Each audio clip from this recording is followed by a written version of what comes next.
যারা প্রবাসে আছেন ভিডিওটা একটু দেখেন, ভিডিওটা দেখেন তারপর বলতেছি।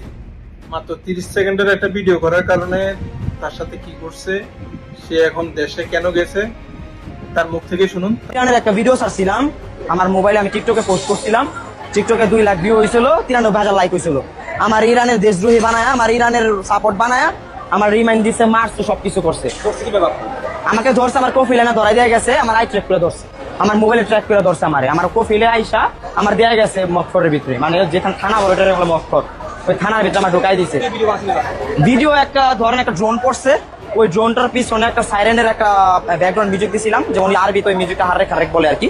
ওই মিউজিকটা আমি দিছিলাম ব্যাকগ্রাউন্ডে। দিয়ে আমাকে ফার্স্টে কমেন্ট করছে, আমি তো টিকটকের ভিতরে ঢুকি নেই।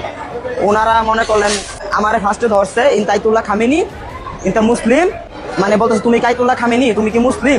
পরে আমি কইছি দেখ বাবা আমার গলত হয়েছে, আমার ভুল হয়েছে। তারপর ওরা মনে করলেন প্রায় 7-8 ঘন্টা মারছে, রিমাইন্ড দিছে। শুধু আমার না, হাজার হাজার বাঙালি আছে। আপনারা যারা প্রবাসে আছেন তারা সাবধানে থাকেন, প্রতিফন্ডিতি করার কোনো দরকার নেই। এখানে আসছেন ইনকাম করতে, আপনার পরিবারকে আপনি সাপোর্ট দিতে, আপনার নিজের স্বাবলম্বী হইতে।